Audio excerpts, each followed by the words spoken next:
king has never let Orcfield roam our lands, yet he would let this Orc pack cross our borders and kill our prisoners. This is not our fight. It is our fight. It will not end here. With every victory, this evil will grow. Yeah, I don't think so, Freckles. I mean, Tolkien's book is one big sausage fest. I don't even think you're supposed to be here. If your father has his way, we will do nothing.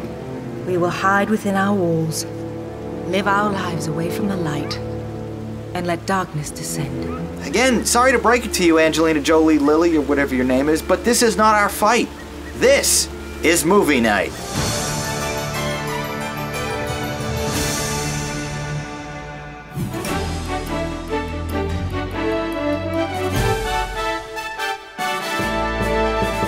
Hello and welcome to Movie Night, YouTube's only review show that graciously donates 100% of its earnings directly to rich Hollywood companies the first 30 days of every upload. Stupid content ID. Anyway, I'm your host, Jonathan Paula. Originally, we were scheduled to review 3 December releases tonight, but due to some unforeseen issues like being snowed in and unable to drive to the theater, and my being busy on a slightly more important video this week, we'll only be discussing one picture, The Hobbit: The Desolation of Smaug. This $225 million adventure fantasy epic from Peter Jackson unsurprisingly broke even just a week after its December 13th release. The middle installment of the trilogy adaptation of J.R.R. Tolkien's 1937 children's novel The Hobbit, and also a prequel to the hugely successful The Lord of the Rings film series, this 161-minute feature is certainly an ambitious one. Leisurely paced and opening immediately with a shameless cameo from Jackson during an unnecessary flashback sequence, the action picks up where the previous film left off, with Ian McKellen leading a group of 13 dwarves, plus Martin Freeman as the plucky Hobbit, deep into Middle-earth in search of yet another MacGuffin. Everyone does a fine job in their roles, many caked under layers of makeup, battle axes, wigs, beards, and earthly garments. But Freeman is particularly brilliant as the title character, exhibiting the perfect amount of nervousness or trepidation with just a roll of his fingers or a raise of his eyebrow. I found something in the Goblin tunnels. Found what?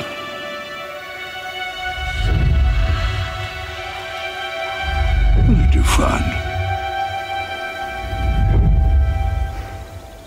My courage. Good, well, that's good. You need it.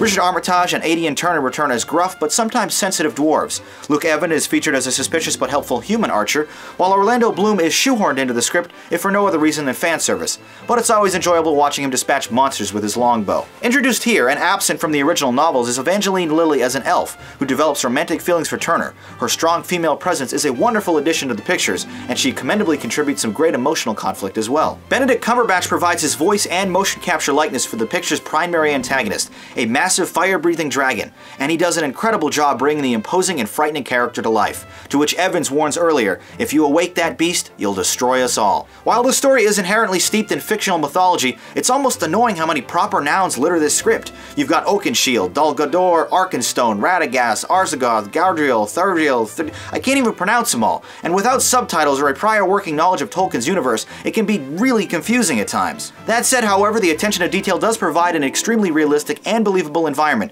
aided by expertly done special effects by the talented individuals at Jackson's Wingnut Films. There's almost nothing here in the form of a story though. We just watch the hero's journey from one violent monster battle to the next, in sweeping wide shots that play out like an advertisement for New Zealand's lush countryside. The individual action sequences, however, are truly second to none, especially a terrific scene that has the dwarves killing orcs and carefully tossing weapons back and forth while escaping downriver in floating barrels. Or when the boys from Sherlock go head to snout in an awesomely fun, amusing, but also terrifying game of cat and mouse.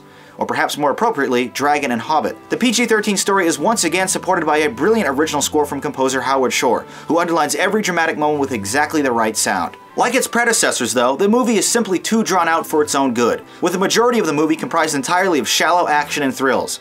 Enjoyable to watch, but empty just the same. There's really no other way to say it. Stretching a 300-page book into nearly 8 hours of cinema is an egregious, unforgivable, and selfish mistake, and the entire trilogy has suffered as a result. The Hobbit: The Desolation of Smaug is an undeniably fun spectacle, but lengthy. Now let's read some of your reviews to see what you had to say about this film.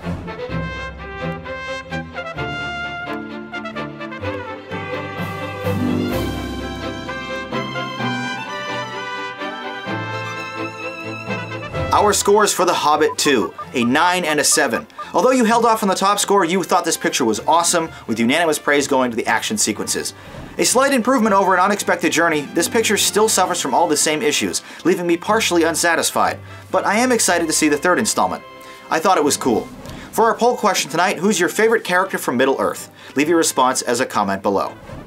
I wanted to take a moment to quickly promote an interview I did with Tom Morgan over at TubeChum.com, sharing some of my insights and struggles with creating this program every week. So if you'd like to hear a bit about my process and hear me brag about Movie Night, click the link below to give the article a read.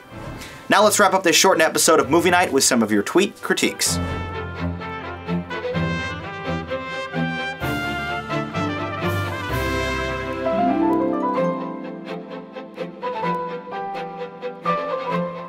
If you see a new movie in theaters, tweet your review with the JPMN hashtag. Next week I'll be on vacation in the Caribbean, so to celebrate I'll be watching some awful cruise ship movies.